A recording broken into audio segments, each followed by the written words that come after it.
And in this video, we're going to be talking about Kindle Direct Publishing. We've had a lot of people ask us what Kindle Direct Publishing is and how they should use it and how it works. So I'm just going to kind of cover some of the basics in this video. I'm not going to get into a lot of detail, but I do kind of want to show you how it works. So when you have an ebook that you want to put on the Amazon Kindle and you're ready to put it on the Kindle, this is where you go. And you can get there by going to kdp.amazon.com. And you create an account if you don't already have one, and then sign in and tell Amazon you want to upload and publish a book. And this is the page that you get to first. So the first part of the page here is asking you whether you want to be part of KDP Select, which is the Kindle Owners Lending Library. And I definitely recommend you check that. As long as you're doing a regular book and not a public domain type of book, you should check it because it's been selling a lot more books for authors, so it's been very beneficial. You don't have to check it, but I recommend that you do. So the next part is entering your book details, and this is pretty basic and self-explanatory. You know, for your book name, this is where you put your official book title. And next you choose if your book is part of a series or not. If it's not, just leave it unchecked. If it is, you want to check that box, put the series title here and the volume number there. Now we've had a lot of people ask us, what if it's going to be part of a series? Let's say this is volume 1 and you know you're going to do future volumes.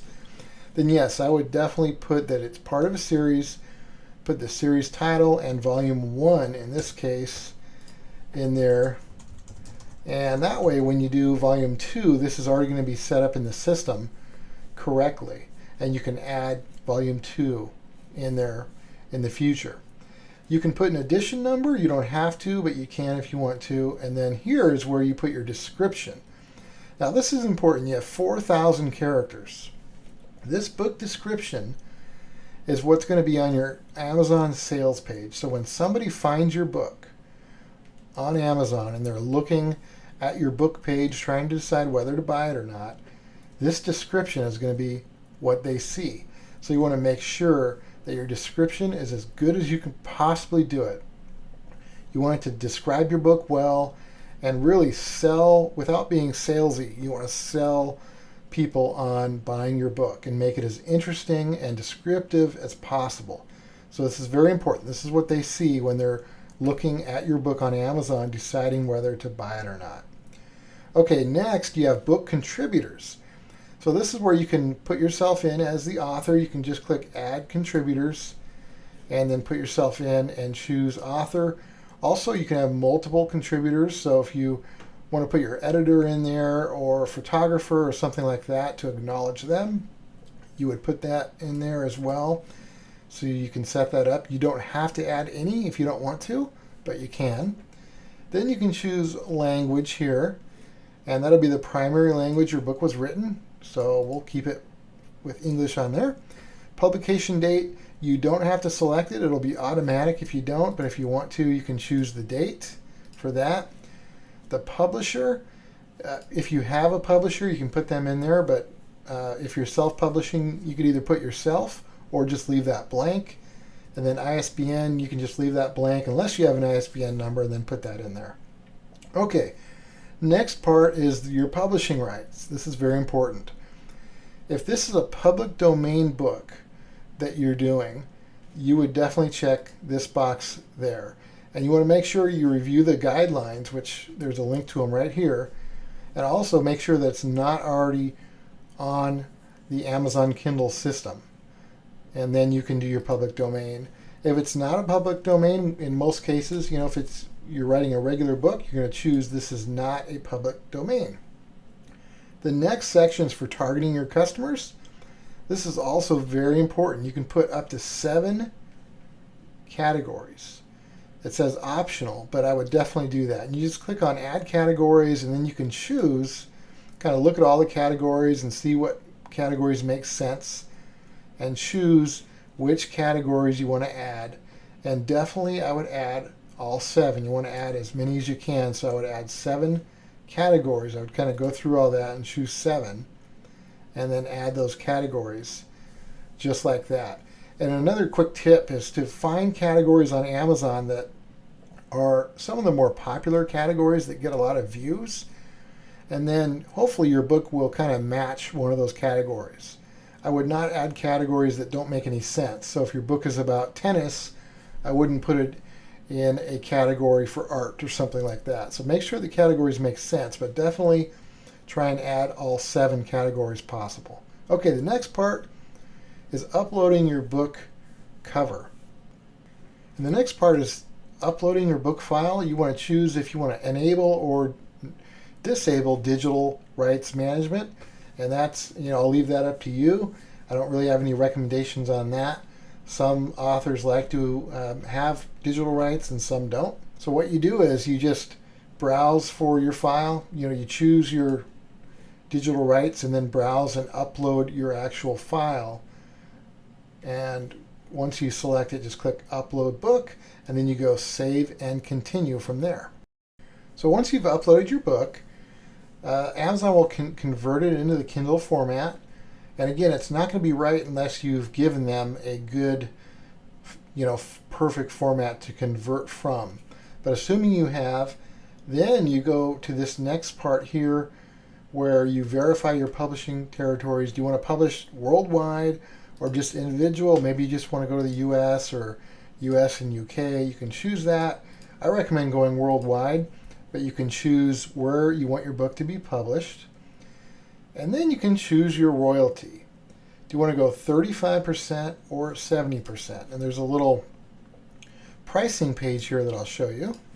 So there's a pricing page that you can click on and kind of show you the different options and things like that. But the main thing is the 70% royalty. Books that consist primarily of public domain content are not eligible for the 70% royalty. So if you do have a public domain book, you're going to have to choose 35%, so you'll get 35% of every sale. If you have a regular book that you're doing, then in most cases you can choose 70%. And then this is where you set your prices. And you can choose your price here. If you're doing the 70% royalty, it has to be priced a minimum of $2.99. So even if you have a regular book, let's say it's not public domain, you have a regular book, but you want to price it like for 99 cents, then you're going to have to do the 35% royalty. So with 35% royalty, you can go 99 cents up to $200, but you can go as low as 99 cents. If you want the 70% royalty, it's got to be between $2.99 and $10. So your type of book will determine your royalty as well as where and how you want to price it. So in this case, let's just say, let's price it at $2.99 and we'll get the maximum 70% royalty from that. And then you can check this box to automatically set all these other areas based on the US price, and it does all the conversions for you, so you don't have to worry about it. And it tells you your estimated royalty. If we sell it for $2.99, our estimated royalty is going to be $1.05 for every one we sell. And that is at the 35% rate. Since we're at the 70% rate, we'll be getting $2.08, which is much better. So that's how you set your royalty. And there's got some more information here about pricing. And then here, this is where we enabled that on the previous page, the lending, and you'd have to go back to that previous page to uncheck that. But then all you do is just click on this box right here. It's just telling you, make sure that you have the necessary rights to for your book, essentially saying, yes, this is my book, this is my work, I'm not stealing somebody else's work, etc. Then you can either save it for later if you're not ready to publish it yet, or click Save and Publish. And when you do click Save and Publish, it goes into Amazon's system for review, and they'll review and make sure you chose the correct royalty and pricing and everything. They're going to review your book, make sure that it's legit, it's not already on the Amazon Kindle system. And once that's done, and it could take anywhere from a few hours to at least a few days, just kind of depends, then your book will go live in the Kindle store. So those are the basics. Hey everyone, this is Greg with Info USA 1. I wanted to quickly answer this very frequent question about Amazon Kindle books. Now please keep in mind that unlike many videos on YouTube, this was not intended to be entertainment. I only wanted to provide this information for you. And if I was able to do that, then please like this video. And I want to assure you that there really are people just like you all over the world who are earning extra money each month by creating simple Kindle ebooks.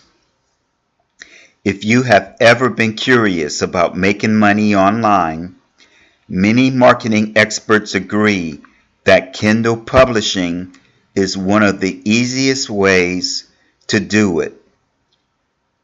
Some people are making a couple of $100s each month.